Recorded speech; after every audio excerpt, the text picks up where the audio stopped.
시청자 여러분 안녕하십니까? 군산 시정 뉴스입니다. 군산 나운동의 공유곳간이 갈수록 각박해지는 우리 사회에 온기를 불어넣고 있습니다. 군산시가 주민이나 단체, 기업의 기부를 받아 식료품과 생활용품 등을 무료로 나눠주고 있는데요.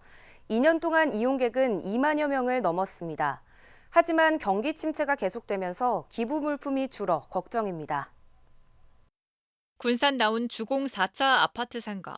진열대에는 일반 마트처럼 라면과 쌀, 생활용품이 쌓여 있습니다. 마트에서 장을 보듯 필요한 물건을 하나둘 담아갑니다. 여러모로 그래도 좀 많이 도움받고 있어요. 그래도 없는 것도 있지만 덜어도 필요한 것도 하나씩 있잖아요. 남 도움이 낫죠. 고맙게 생각하는데. 주민들의 자발적인 참여와 기부로 운영되는 공유곳간입니다. 2년 전 문을 연 이곳은 생계급여를 받고 있지만 치솟는 물가에 생활이 어려운 이들을 위해 마련됐습니다. 공유국가는 기업체나 단체, 개인이 기부한 물품을 가지고 저소득 주민분들에게 한 달에 한 번씩 일정 금액을 가지고 편리하게 가져갈 수 있게 만들어내는 그런 공간입니다. 형편이 어렵다면 매달 10,000원, 사용 포인트 5점 한도에서 무료로 가져갈 수 있습니다. 하루 평균 60여 명이 이용하고 누적 이용객은 2만 1,000여 명에 달합니다. 이곳에 있는 물품은 어려운 이웃과 함께 나누기 위해 군산시가 한 해 2천만 원가량을 지원하고 주민과 봉사단체, 기업에서 기부한 물품으로 운영하고 있습니다. 하지만 대부분 기부받는 물품이 넉넉하지 못해 걱정입니다. 공유국가는 처음 문을 연 2년 전보다 기부 물품이 절반 넘게 줄었습니다. 주로 물품 후원을 기업체에 의존해왔지만 경기 침체가 계속되면서 기부가 줄었기 때문입니다. 많은 기부가 처음에는 있었는데 점차 줄어들고 있는 그런 상황이기 때문에 좀 여러 방면에서 다양한 기부가 요구되고 있습니다. 아무래도 주민들한테 많은 혜택이 또 다양한 물품이라든지 생활비 부담을 줄이고 나눔까지 실천할 수 있는 공유국간. 팍팍해지는 요즘 든든한 복지 안정망이 되고 있지만 안정적인 기부처 확보 등 따스한 손길은 여느 때보다도 더욱 절실해지고 있습니다. 김경한 새만금 개발청장이 새만금 2차 전지 특화단지 지정과 관련해 7부 능선을 넘었다고 밝혔습니다. 김 청장은 12일 도청에서 가진 기자간담회를 통해 이같이 밝히고 새만금에 기업이 몰릴 수 있도록 속도감 있게 기초를 쌓겠다고 강조했습니다. 또 중국과 미국, 유럽 등 시장 다변화를 추진해 외국 자본 10조 원 유치를 달성하겠다고 덧붙였습니다. 전북도가 새만금 수변 도시를 첨단 교통수단 서비스가 펼쳐지는 모빌리티 특화 도시로 만들기 위해 공모에 도전합니다. 전북도는 국토교통부가 모빌리티 특화도시 공모 사업을 추진함에 따라 새만금 개발공사, 새만금 개발청과 함께 적극 대응하기로 했습니다. 이에 따라 도는 구체적인 계획을 수립한 후 새만금청과 협의를 진행해 다음 달 계획서를 국토부에 제출할 예정입니다. 공모는 미래도시형과 혁신지원형으로 추진되며 선정될 경우 각각 2년 동안 연간 7억 원과 10억 원을 지원받습니다. 군산 새만금 신항발전위원회가 10일 정기회의를 개최했습니다. 위원회는 군산 새만금 신항 개발 촉진과 군산시 행정구역 관할권 사수에 대해 뜻을 모았습니다. 특히 위원회는 김제시와의 행정구역 관할권 분쟁으로 신항의 개발 및 이용에 차질이 생기면 안 된다고 밝혔습니다. 위원회는 군산시 행정구역 당위성 논리를 개발하고 포럼, 시민 토론회 등을 준비해 시민들의 관심도를 높일 예정입니다. 군산시가 3년 전 정부 공목에서 탈락한 과학관 유치에 제도전 의사를 내비쳤습니다. 군산시는 시의회와의 간담회에서 1억 원을 들여 과학관 타당성 조사와 기본계획 수립 연구 용역을 진행할 계획이라고 보고했습니다. 이는 지역의 산업과 과학기술 현실을 감안할 때 과학관 건립이 절실히 필요하다고 판단해서입니다. 시는 지난 2020년 금암동 일대에 농생명바이오 과학관을 추진하려고 했지만 부지가 협소한 데다 확장성 한계로 과학기술정보통신부의 공모에서 탈락했습니다. 군산의 두 번째 특수학교인 군산지음학교 설립이 본격화합니다. 도교육청은 11일 군산지음학교 설립에 대한 교육부 중앙투자심사가 통과됐다고 밝혔습니다. 이에 따라 옛 대야초 광산분교장 부지에 402억 6,800만 원을 투입해 학교를 설립할 계획입니다. 군산지음학교는 유치원, 초중고등학교, 전공과 등 총 21학급으로 오는 2027년 3월 개교할 계획입니다. 한편 시 유일 특수학교인 군산명화학교의 학생 수는 2020년 158명에서 2022년 186명으로 늘었습니다. 군산시가 빅데이터 생태계를 구축합니다. 시는 13일 전국 빅데이터 기술교류 공동연구회와 업무 협약을 체결했습니다.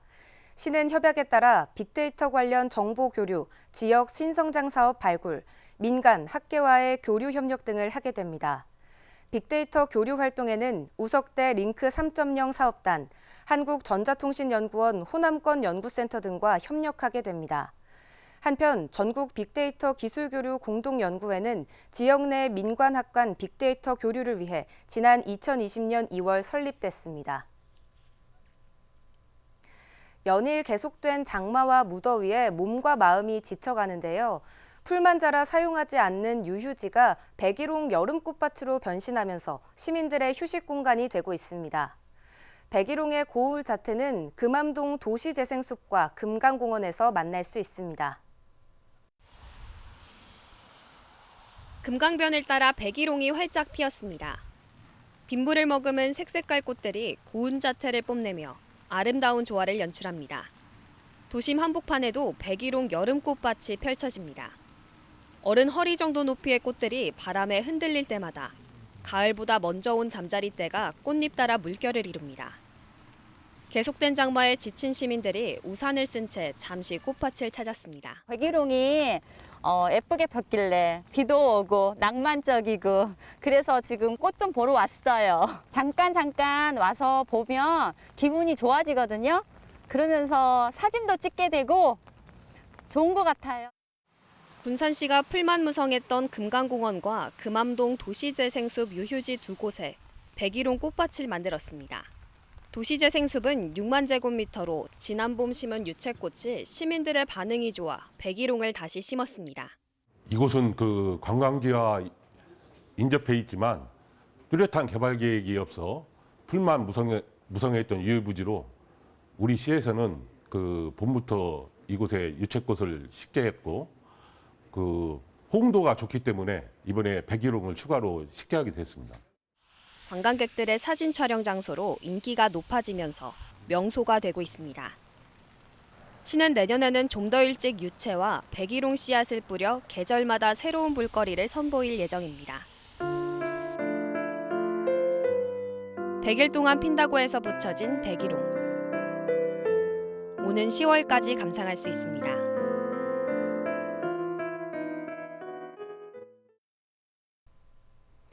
군산시가 중소유통 공동 도매물류센터를 정식 개장했습니다. 시는 18일 개장식을 진행했습니다. 물류센터는 야채, 청과 등 1차 상품을 포함한 16,000여 개의 품목을 취급합니다.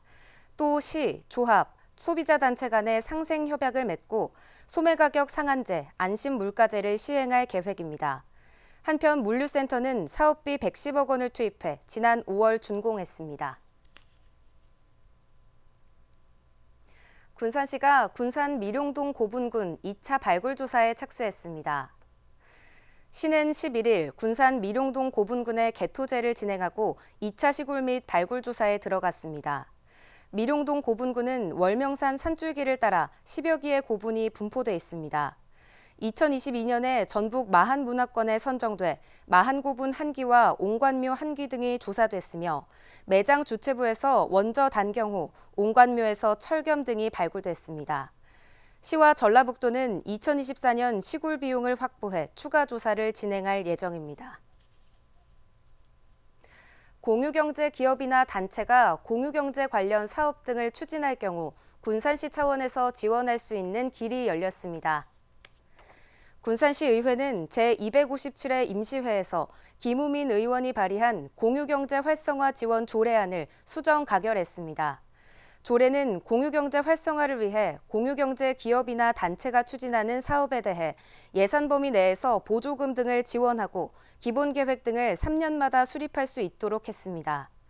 공유경제란 물건이나 지식 등을 서로 빌려주고 차용해 쓰는 경제활동을 말합니다.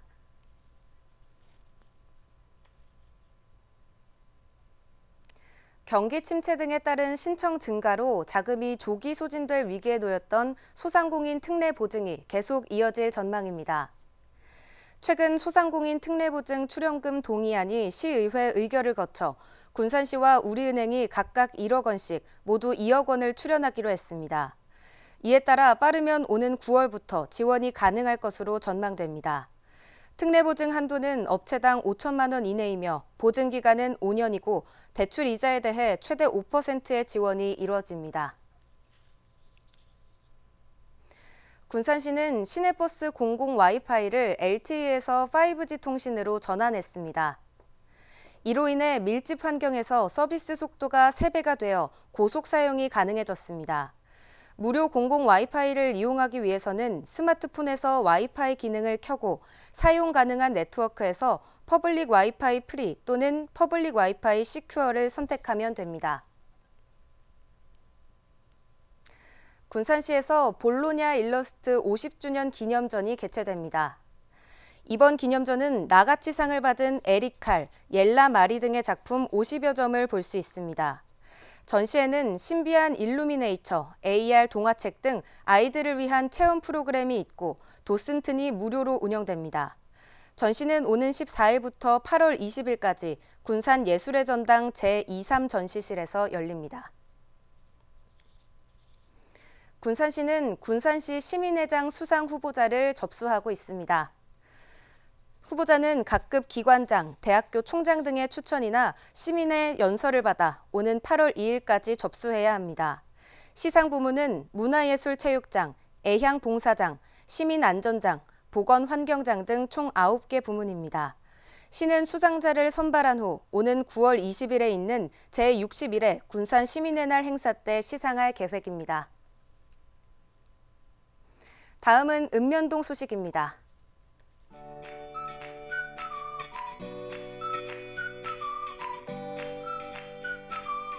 군산시 개정동에서 초복을 맞아 관내 취약계층 100가구에 사랑의 삼계탕을 전달했습니다. 이번 삼계탕 나눔 행사는 혹서기를 맞아 건강하고 팔팔한 여름나기를 기원하는 개정동 특화 사업으로 지역사회 보장협의체 위원들이 저소득, 독거노인, 장애인 등 취약계층에게 직접 삼계탕을 전달했습니다.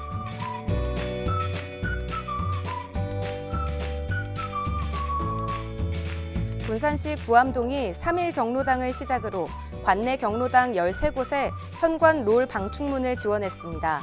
이번 사업은 평소에 해충으로 인해 경로당 현관문을 이용한 환기나 통풍에 어려움을 겪고 있는 경로당 어르신들의 불편함을 해소하기 위해 진행됐습니다.